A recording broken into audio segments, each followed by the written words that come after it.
Hello दोस्तों, GK उत्कर्ष से IQ में आप लोगों को स्वागत है। तो दोस्तों, बिहार एसएससी का सेट लेके आए हैं, जो कि दोस्तों यह जो है ज्ञान बिंदु संस्थान द्वारा इसमें जो भी क्वेश्चन है रोशन आनंद द्वारा तैयार किया गया है मटेरियल, जो कि बहुत ही इंपॉर्टेंट है एग्जाम की दृष्टि से। तो इसमें जो भी क्वेश्चन होगा एग्जाम लेवल क्वेश्चन होगा, और इसमें टोटल सेटों की संख्या 15 है, और जो कि आज सेट जो है 7 सेट होने वाला है। तो आते हैं सीधा प्रश्न पर, और मेरे चैनल को सब्सक्राइब कर दीजिएगा और मेरे वीडियो को लाइक कर दीजिएगा। तो दोस्तों, यह रहा मॉडल प्रैक्टिस सेट 7, और आते हैं पहले क्वेश्चन से। तो पहला क्वेश्चन होगा दोस्तों, और मेरी वीडियो को एक बार लाइक कर दीजिए। पहला क्वेश्चन, निम्नलिखित में से कौन सा सही नहीं है? तो जो कि सही नहीं है, इसका आंसर बी जो कि सही नहीं है। तो दोस्तों, सही को देख लेते हैं। तो पहला है ए में 1 किलोवाट घंटा बराबर यह जो है 3.6 मेगा जूल, जो कि सही है। और तीसरा है सी में 1 ब्रिटिश ऊष्मीय इकाई बराबर जो कि 252 कैलोरी, ये भी सही है। और डी में है 1 कैलोरी बराबर 1.18 जूल, ये भी सही है। आते हैं अगले क्वेश्चन पे। तो अगला क्वेश्चन, निम्नलिखित में से कौन सा यह जो है कंपनिक अथवा दोलनी गति उदाहरण है नहीं है? तो इसका जो सही आंसर हो जाएगा ऑप्शन सी, यह जो है गलत है, और यहाँ पर बताना था नहीं। तो जो दोस्तों यह जो है कंपानिक और दोलनी गति जो है उसको देख लेते हैं।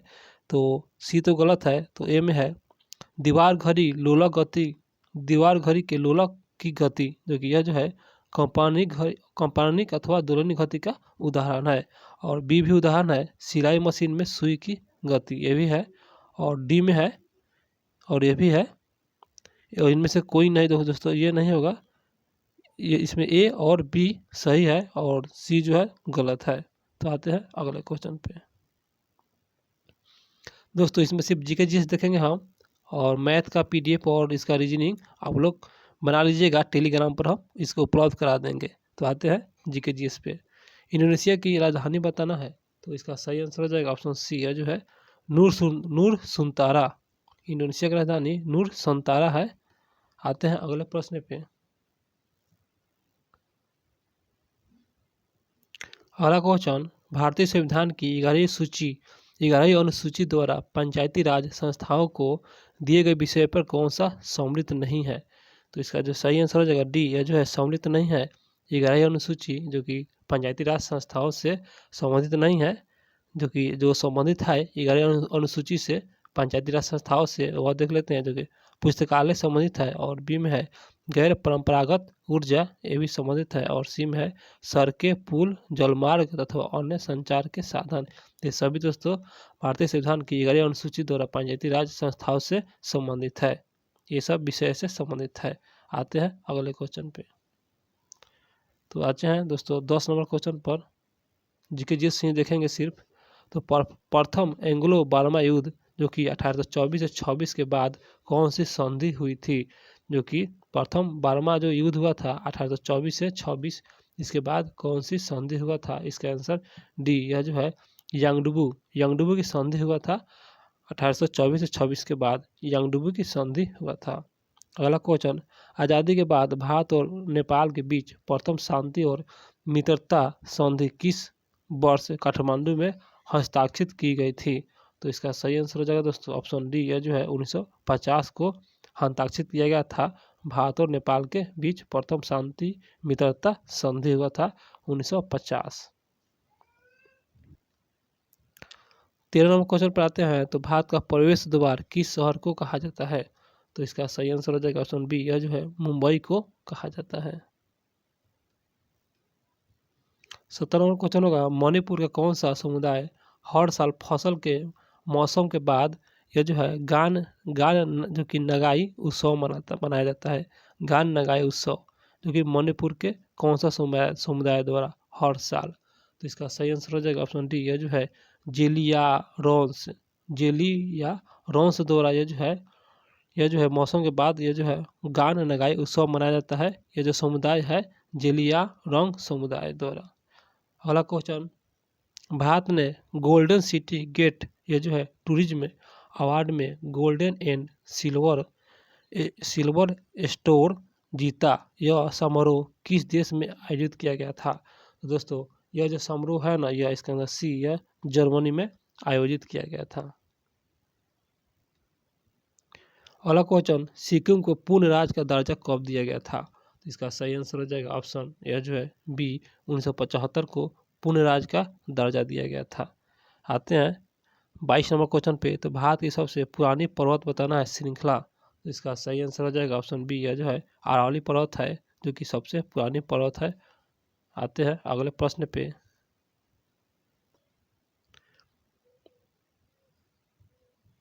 दोस्तों अगला क्वेश्चन होगा, शुंग वंश के संस्थापक किस वंश जो कि सेना नायक था?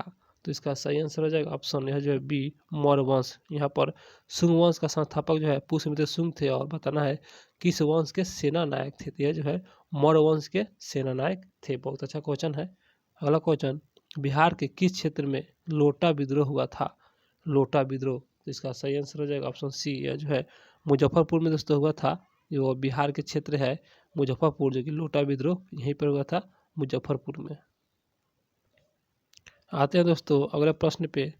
तो निम्न में से किस भारतीय को भारत रत्न एवं नोबेल पुरस्कार दोनों नवाजा गया था? इसका सही आंसर हो जाएगा, जो कि दोनों नवाजा गया था, इसका आंसर दोस्तों सी हो जाएगा। यह मदर टेरेसा को जो कि भारत रत्न से भी सम्मानित किया गया था और नोबेल पुरस्कार से भी सम्मानित किया गया था मदर टेरेसा को। अगला क्वेश्चन, हाइड्रोजन बम किस सिद्धांत पर आधारित है? तो दोस्तों इसका सही आंसर हो जाएगा ऑप्शन यह जो है बी, यह जो है अनियंत्रित नाभिकीय संलयन पर आधारित है हाइड्रोजन बम। अगला प्रश्न, हाल ही में रामचंद्र जो कि पांडेल को निम्नलिखित में से किस देश का नया राष्ट्रपति चुना गया है? जो कि रामचंद्र पांडेल। तो इसका सही आंसर हो जाएगा ऑप्शन यह जो है डी, यह नेपाल के हैं दोस्तों। इन्हीं को राष्ट्रपति चुना गया है, रामचंद्र पांडेल। आप लोग याद रखिए दोस्तों, नेपाल का। अगला क्वेश्चन, भारतीय फिल्म जो कि दोस्तों यहाँ पर बताना है, ये फिल्म जो है सर्वश्रेष्ठ मूल गीत बताना है, प्रतिष्ठित ऑस्कर अवार्ड पुरस्कार जीता है। तो इसका सही आंसर हो जाएगा ऑप्शन यह जो है दोस्तों ऑप्शन बी हो जाएगा। यह जो है आर को दिया गया है। आर कार के गीत के लिए सर्वश्रेष्ठ मूल गीत, यह प्रतिष्ठित ऑस्कर अवार्ड इन्हें सम्मानित किया गया है। 36 नंबर क्वेश्चन होगा दोस्तों, सूर्य की सीधी किरणें विषुवत पर किस दिन पड़ती है? तो इसका सही आंसर हो जाएगा ऑप्शन यह जो है डी, 21 जून को पड़ता है विषुवत पर, जो कि सूर्य की सीधी किरणें जो है विषुवत पर 21 जून को पड़ता है। अगला क्वेश्चन, भारतीय संविधान लिखने वाली संविधान सभा ने अंतिम रूप से कितने सदस्य थे? भारतीय संविधान लिखने वाली संविधान सभा में दोस्तों टोटल कितने सदस्य थे? तो इसका सही आंसर हो जाएगा, इसमें बताना था टोटल कितने सदस्य थे। तो इसका सही आंसर सी, 299 सदस्य थे। याद रखिए दोस्तों, 299 सदस्य। अगला प्रश्न, निम्नलिखित में से किस वर्ष मैकाले विवरण के आधार पर अंग्रेजी शिक्षा जो कि अधिनियम पारित किया गया था? अंग्रेजी शिक्षा अधिनियम। तो इसका सही आंसर हो जाएगा ऑप्शन यह जो है बी, 1835 में दोस्तों यह जो है मैकाले विवरण के आधार पर अंग्रेजी शिक्षा अधिनियम पारित किया गया था 1835। अगला क्वेश्चन, मेसोपोटामिया में सर्वश्रेष्ठ किस सभ्यता के उदय और विकास हुआ? तो इसका सही आंसर हो जाएगा ऑप्शन बी, यह जो है सुमेरियन के दोस्तों या सुमेर का विकास हुआ है। अगला क्वेश्चन दोस्तों, भारतनाट्यम नृत्य की शुरुआत कहाँ हुई थी? तो इसका सही आंसर हो जाएगा ऑप्शन एक, यह जो है तमिलनाडु में हुआ था। भारतनाट्यम की शुरुआत तमिलनाडु में हुआ था। बहुत अच्छा क्वेश्चन है एग्जाम की दृष्टि। आते हैं 47 नंबर क्वेश्चन पे। तो कार चलाने समय अपने पीछे के यातायात को देखने के लिए किस प्रकार के दर्पण का प्रयोग किया जाता है? तो इसका सही आंसर हो जाएगा ऑप्शन बी, यह जो है उत्तल दर्पण का प्रयोग किया जाता है कार चलाते समय पीछे के यातायात को देखने के लिए उत्तल दर्पण। अगला क्वेश्चन, प्रतिचुंबकीय पदार्थ की चुंबकीय प्राकृतिक होती है? तो इसका सही आंसर हो जाएगा बी, यह जो है ऋणात्मक होता है, जो कि प्रतिचुंबकीय पदार्थ की चुंबकीय जो कि ऋणात्मक होता है। अगला क्वेश्चन, भारत के संविधान के मुख्य वास्तुकार जो कि रूप में किसे जाना जाता है? जो कि भारत के संविधान के मुख्य वास्तुकार, इसका सही आंसर हो जाएगा ऑप्शन यह जो डी, डॉक्टर भीमराव अम्बेडकर को जाना जाता है मुख्य वास्तुकार, जो कि भारत के संविधान के हैं मुख्य वास्तुकार डॉक्टर भीमराव अम्बेडकर। बहुत अच्छा क्वेश्चन, आप लोग याद रखिए। आते हैं अगले प्रश्न पे। तो अगला प्रश्न होगा, India after Gandhi the history of the world, जो कि लार्जेस्ट डेमोक्रेसी नामक पुस्तक के रचयिता। इसका सही आंसर हो जाएगा ऑप्शन बी, यह जो है रामचंद्र गुहा। आते हैं अगले क्वेश्चन पे।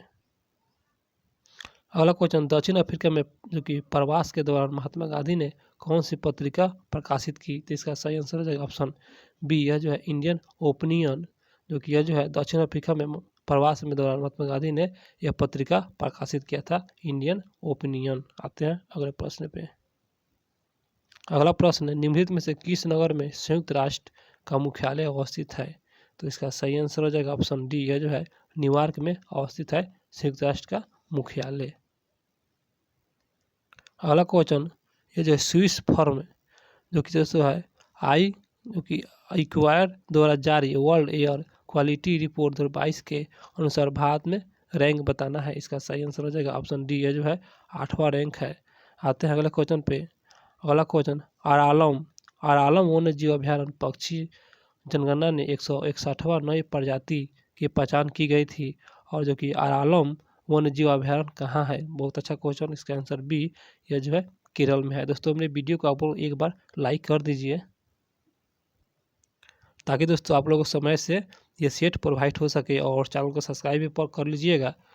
तो आते हैं प्रश्न पे। यह जो है डोबेराइन के त्रिक के जो कि उपलब्धि थी, तो इसका सही आंसर हो जाएगा ऑप्शन यह जो है डी, तत्वों के गुण धर्म के परमाणु द्रव्यमानों के साथ जोड़ने का पहला प्रयास था डोबेराइन के त्रिक नियम। बहुत अच्छा क्वेश्चन है। अगला क्वेश्चन, परमाणु आकार किसके द्वारा निर्धारित किया जाता है?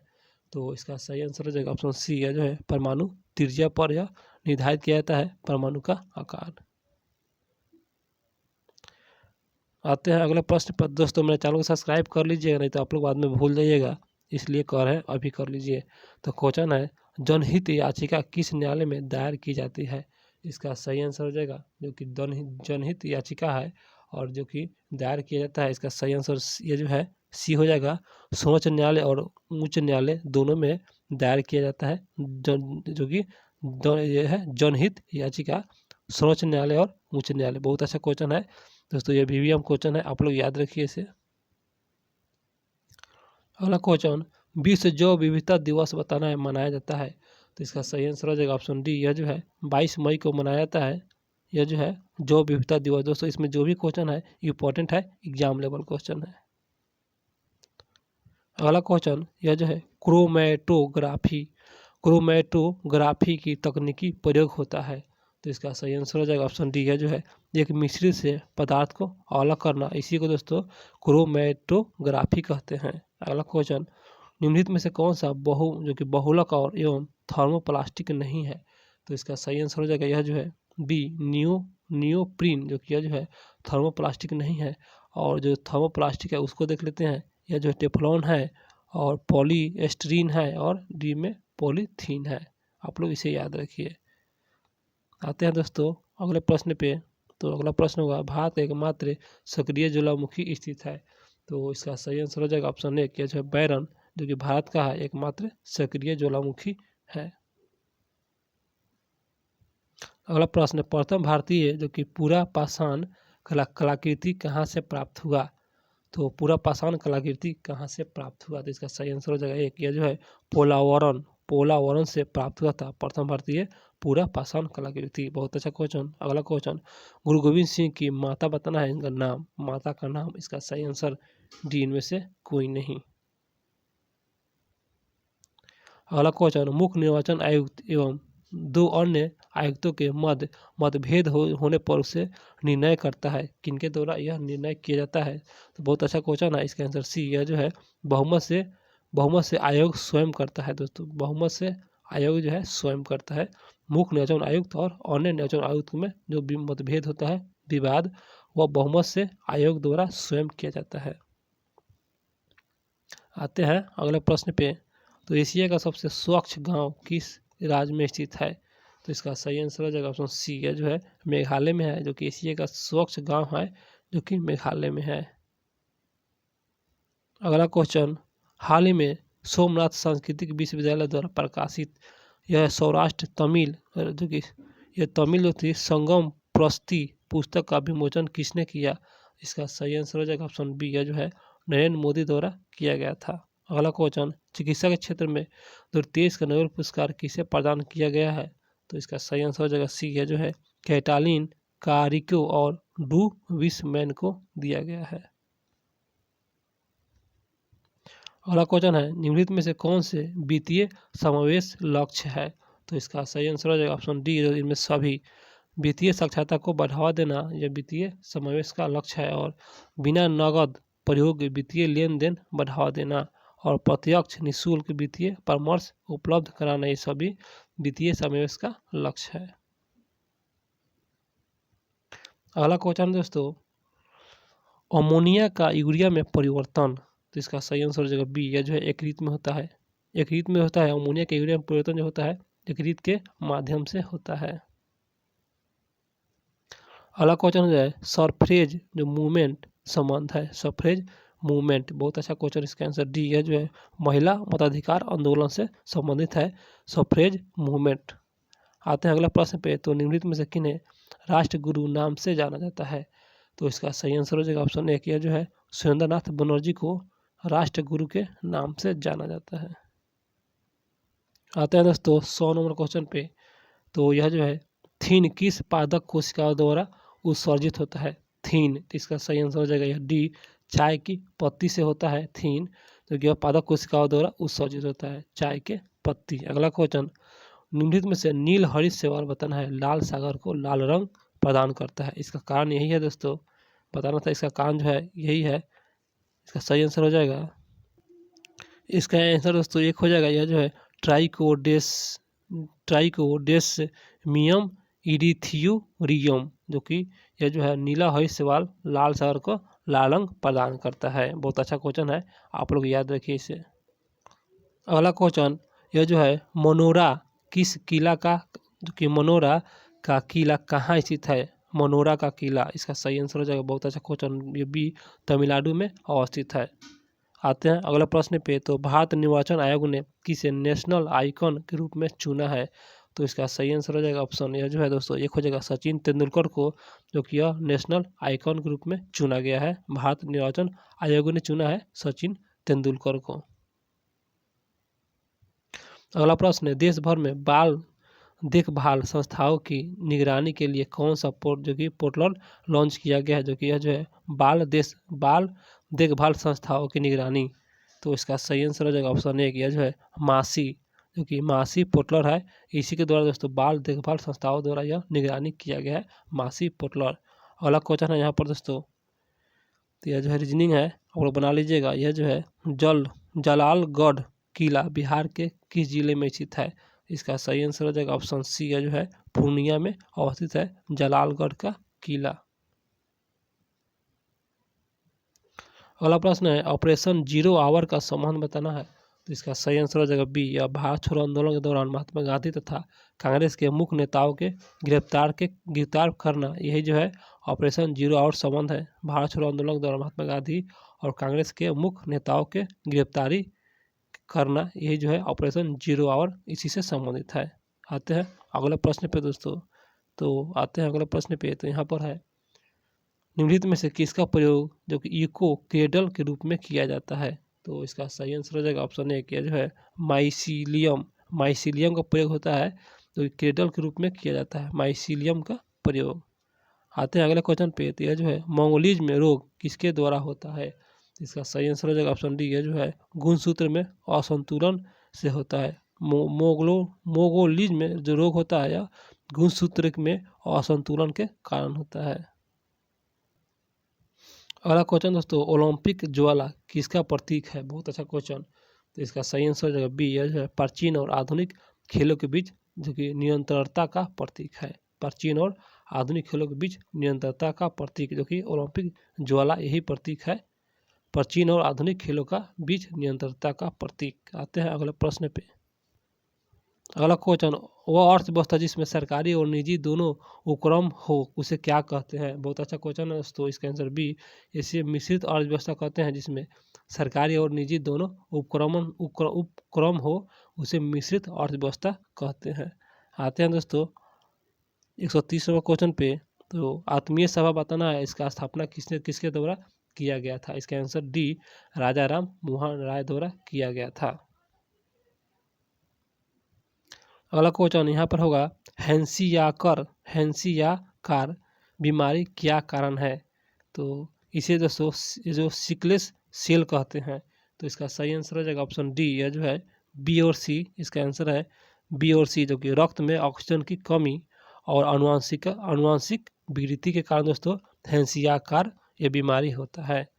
आते हैं अगले प्रश्न पे। तो प्रश्न होगा, मानव हृदय त्रिवलनी कपाट जो कि किन दो अलिंदों के बीच में होता है। बहुत अच्छा क्वेश्चन है। इसका आंसर दोस्तों यह जो है, इसका आंसर देख लेते हैं। इसका आंसर दोस्तों डी हो जाएगा, दाएं अलिंद और दाएं निलय के बीच होता है। बहुत अच्छा क्वेश्चन था। आते हैं दोस्तों अगले प्रश्न पे। तो यहाँ क्वेश्चन दिया हुआ है, यहाँ पर बताना है दिए गए शब्द के अर्थ और तर्क के आधार पर व्यवस्थित करें।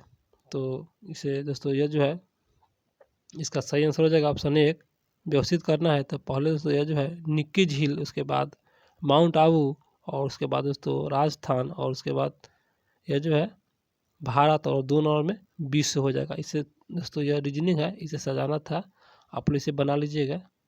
आते हैं अगले प्रश्न पे। तो अबोर जनजाति बताना है किस से राज्य से संबंधित है। इसका सही आंसर हो जाएगा बी, यह जो है अरुणाचल प्रदेश से संबंधित है अबोर जनजाति। 140 नंबर क्वेश्चन होगा दोस्तों, भारत के केंद्रीय सतर्कता आयोग का मुख्य कार्य बताना है। तो इसका सही आंसर हो जाएगा डी, यह जो है लोक सेवकों के विरुद्ध मामलों की जांच पड़ताल करना। यही दोस्तों भारत केंद्रीय सतर्कता आयोग का यही मुख्य कार्य है, लोक सेवाओं के विरुद्ध मामलों की जांच करना। बहुत अच्छा क्वेश्चन है। और प्रश्न होगा 143 नंबर, निम्नलिखित में से कौन सा एक कार्बोहाइड्रेट नहीं है।